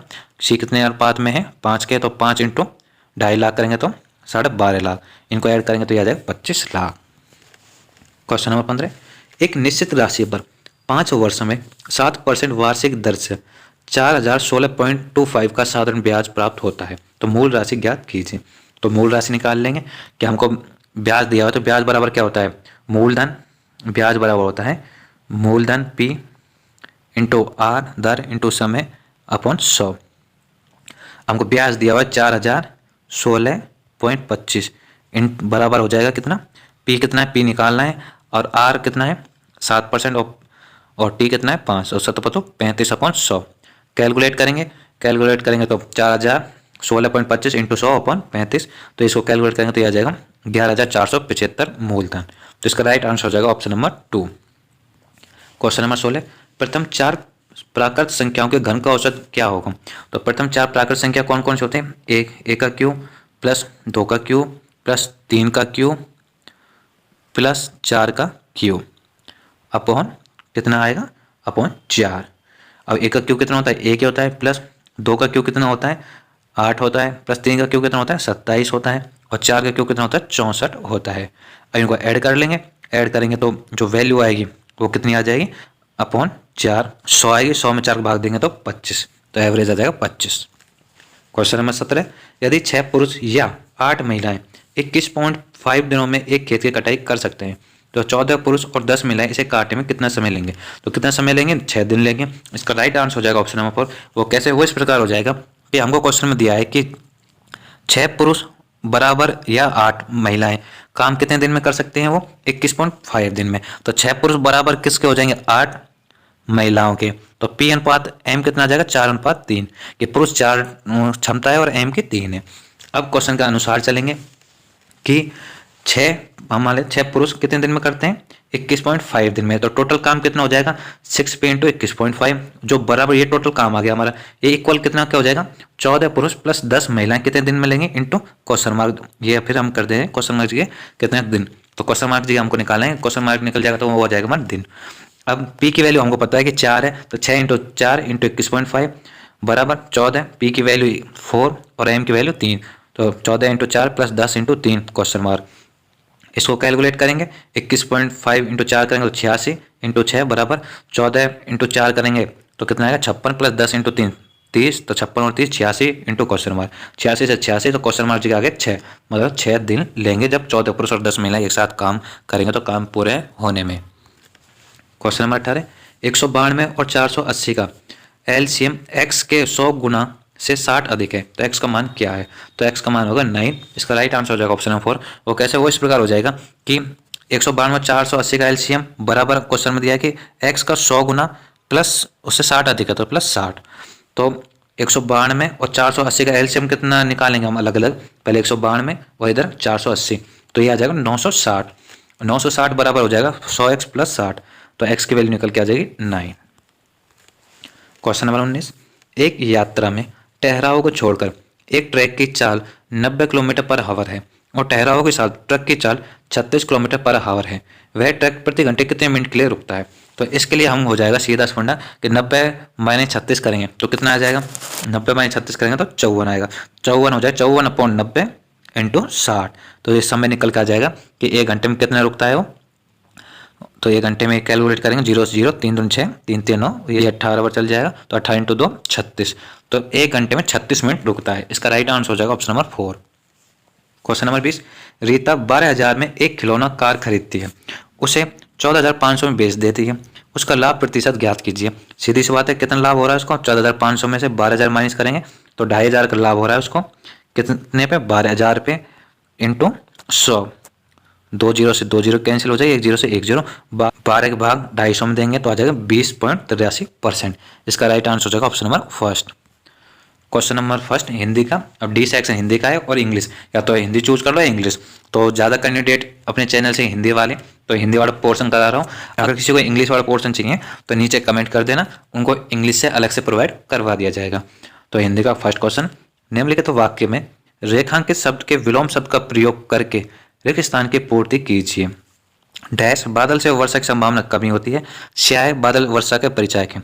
तो स्याह का ये होता है ब्लैक, स्याह मतलब काला, इसका जो विलोम होगा वो हो जाएगा सफेद। तो इसका आंसर हो जाएगा राइट आंसर ऑप्शन नंबर 4। तो हमको विलोम शब्द का प्रयोग करके रेखांकित शब्द के विलोम शब्द का प्रयोग करना है। क्वेश्चन नंबर 2, सुंदरी के लिए पर्याय शब्द निम्न में से क्या होगा? तो सुंदरी के लिए पर्याय शब्द होगा सुदर्शना। इसका राइट आंसर हो जाएगा ऑप्शन नंबर 2। सुंदरी के और पर्यायवाची कौन कौन से होते हैं? सुंदरी के होते हैं प्रियदर्शनी, चंद्रमुखी, मृगनयनी, मीनाक्षी, सुलोचना, गौरी, ये सब सुंदरी के पर्यायवाची होते हैं। और जो और जो भामा होता है वो स्त्री का पर्यायवाची होता है, और जो वनिता होता है, वनिता होता है इसका वन का पर्यायवाची।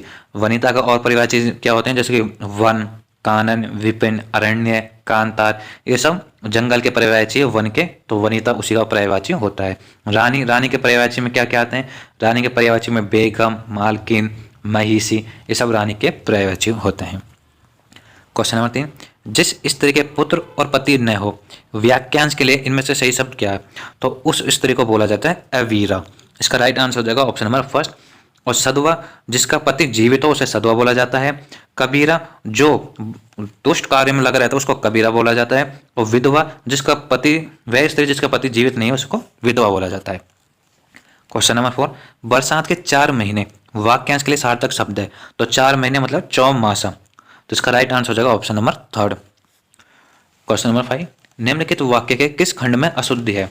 महादेवी वर्मा बड़ी जीवंत कवित्री थी, तो अशुद्धि हमको साफ साफ नजर आ रही है कि कवित्री ऐसे नहीं लिखा जाता, कवित्री लिखा जाता है वो कव्य छोटी ये की मात्रा और त्री में आती है बड़ी मात्रा, ऐसे कवित्री लिखा जाता है, तो ये त्री की बड़ी मात्रा आएगी, तो इसका गलत हो जाएगा, कहाँ अशुद्धि है, ऑप्शन नंबर थर्ड में।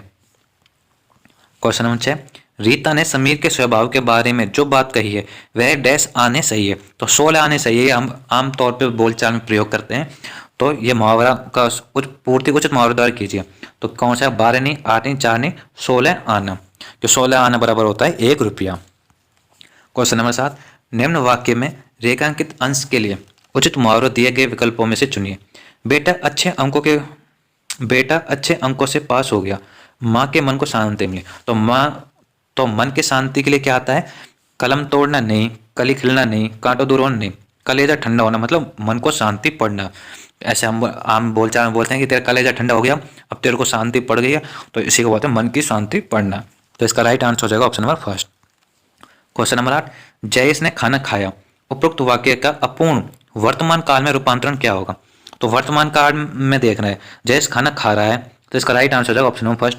सेकंड को देख लेते हैं, शायद जयेश खाना खा रहा हो, तो ये अपूर्ण है, और लेकिन ये शायद है, तो ये वर्तमान काल में नहीं हो रहा है, शायद खा रहा हो भी सकता है, नहीं भी। जयेश ने खाना खाया होगा ये भूतकाल की बात करा, तो ये भी नहीं।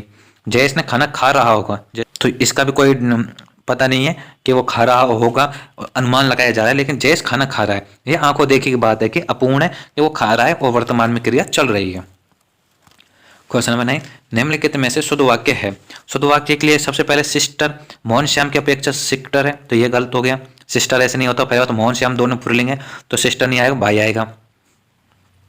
मोहन श्याम की अपेक्षा ऐसा नहीं लिखा जाता है, तो ये भी गलत। शिष्ट ऐसे नहीं लिखा जाता, शिष्ट ऐसे लिखा जाता है जो थर्ड में, तो इस सेकंड में गलत हो गया। मोहन श्याम की अपेक्षा शिष्ट है, तो इसका राइट आंसर हो जाएगा option number first. Question number 10, निम्नलिखित शब्दों में से कौन सा शब्द अनेकार्थी शब्द है। मेंढक मेंढक होता है, बोरा बोरा होता है, मोती मोती होते हैं, लेकिन मुद्रा का अनेक शब्द होते हैं। मुद्रा का मतलब भी मोहर भी होता है, मुद्रा का यूज हम आकृति के रूप में भी करते हैं कि आकृति को भी मुद्रा बोलते हैं, सिक्का को भी मुद्रा बोलते हैं, अंगूठी को भी मुद्रा बोलते हैं, और धन को भी मुद्रा बोला जाते हैं, तो मुद्रा के अनेकार्थी शब्द हैं। क्वेश्चन नंबर 11, निम्नलिखित वाक्यांश के लिए एक सार्थक शब्द क्या होगा जो इच्छा के अधीन है, तो उसको बोलते हैं ऐच्छिक। आशातीत, आशा से अधिक, उस आशातीत बोलते हैं। अमानत, अमानत मतलब किसी की दी हुई वस्तु। आंशिक मतलब कुछ या पूर्ण, अंश भर, उसको आंशिक बोलते हैं। क्वेश्चन नंबर 12, कौन से विकल्प में क्रम से अकर्मक और सकर्मक क्रिया का सही युग्म दिया गया है, तो हम ऐसी क्रिया को देखेंगे जिसमें अकर्मक मतलब जिसमें कर्म नहीं हो, और एक होता है सकर्मक जिसमें कर्म की जरूरत पड़ती हो। तो हम देखेंगे कि गिरना और देना, तो इसका राइट आंसर हो जाएगा ऑप्शन नंबर फर्स्ट। गिरना कैसे हो रहा है कि मोहन गिर गया, तो इसमें कहीं भी कर्म की जरूरत नहीं पड़ी, लेकिन देना, मोहन ने राहुल को दिया, क्या दिया, तो इसमें हमको कर्म की जरूरत पड़ेगी, मोहन ने राहुल को बुक दी, या फिर प्रश्न उठता है अधूरा वाक्य हो जाएगा नहीं तो देना में कर्म की आवश्यकता पड़ती है। क्वेश्चन नंबर 13, सुजय राघव को पुस्तक दिया, उपरोक्त वाक्य में कारक संबंधी त्रुटि पहचान कर निम्नलिखित में से शुद्ध वाक्य का चयन कीजिए। सुजय राघव को पुस्तक दिया, तो ये हमको अपूर्ण वाक्य नजर आ रहा है, तो सुजय ने, तो ने आएगा, तो कर्ता ने, तो कर्ता कारक इसमें यूज होगा, तो इसका सही आंसर हो जाएगा सुजय ने राघव को पुस्तक दी, इसका राइट आंसर हो जाएगा ऑप्शन नंबर 4। क्वेश्चन नंबर 14, निम्नलिखित वाक्य में रेखांकित एकार्थी शब्द युग्म का उपयुक्त अर्थ बताइए। हमारे गांव में पीपल के सप्त पेड़ हैं, तो सप्त मतलब सापित, सप्त मतलब 7, इसका सापित और 7, तो कहाँ है ये रहा सापित और 7, इसका राइट आंसर हो जाएगा option number first. Question number 15, आधुनिक लोग गोबर को कम महत्व देते हैं, तो उपरोक्त वाक्य में गोबर के बदले आप कौन सा पद प्रयोग करेंगे। तो गोबर का पर्यायवाची देखेंगे कुसुमनी, अक्षतनी, तुलसिनी, गोबर होता है गौ में, गौ के द्वारा दिया हुआ, तो इसका राइट आंसर हो जाएगा ऑप्शन नंबर 4। ये गद्यांश है, गद्यांश 16 से 20 तक क्वेश्चन गद्यांश होते हैं। गद्यांश को पूर्ति करते चलेंगे हम, जिसमें जौन सा शब्द फिट बैठेगा वो फिट करते हुए चलेंगे। पहले रिक्त स्थान में भारत कृषि प्रधान देश है, तो भारत कृषि प्रधान देश है, तो इसमें क्षेत्र नहीं आएगा, नगर नहीं, राज्य नहीं, देश आएगा, क्योंकि भारत देश है। इसका राइट आंसर हो जाएगा ऑप्शन नंबर 3। दूसरी जगह खाली जगह में देखेंगे कि यहाँ की अधिकांश जनता डैश करते हैं, तो क्या करती है, कृषि करती है, तो इसका राइट आंसर कृषि की जगह खेती या कृषि बात एक है, तो इसका राइट आंसर हो जाएगा ऑप्शन नंबर 2। आगे देखते हैं, कृषि ही उसकी जीविका का साधन है और यही व्यवसाय है। कृषक आज भी डैश में रहता है, तो कहाँ रहता है, गाँव में रहता है, तो इसका राइट आंसर हो जाएगा ऑप्शन नंबर 3। क्वेश्चन नंबर 19 आगे पढ़ते हैं। यद्यपि कुछ दशकों से यह दिखाई दे रहा है कि भारत का किसान अपने व्यवसाय छोड़कर किसकी ओर भाग रहा है, शहर की ओर, तो इसका राइट आंसर हो जाएगा ऑप्शन नंबर 4। क्वेश्चन नंबर 20, फिर भी नगर और गाँव के बीच की भूमि पर आज भी डैश होती है, तो फिर भी नगर और गाँव के बीच की भूमि पर आज भी क्या होती है, खेती होती है। गांव और शहर के बीच, नगर के बीच में जो जमीन होती है वहां पे सब खेती नजर आती है। इसका राइट आंसर हो जाएगा ऑप्शन नंबर 3। तो ये हमारा हिंदी के 20 क्वेश्चन हुए। तो ये हमारा 1 फरवरी 2023 के जो चौथा शिफ्ट था उसका पेपर हुआ। 1 फरवरी को 4 शिफ्ट में पेपर आयोजित हुए थे। नेक्स्ट वीडियो हम 2 फरवरी के जो पेपर आयोजित हुए थे वो सारे शिफ्ट आपको प्रोवाइड करवाएंगे। जितने भी शिफ्ट में एग्जाम हुए थे सारे शिफ्ट आपको प्रोवाइड करवाया जाएगा, इसलिए चैनल से जुड़े रहिए। और आप देखना SSGD में यहीं से 90% क्वेश्चन आपको मिल जाएंगे, तो चैनल से जुड़े रहिए, वीडियो को लाइक कीजिए। मिलते हैं नेक्स्ट वीडियो में, तब तक के लिए जय हिंद।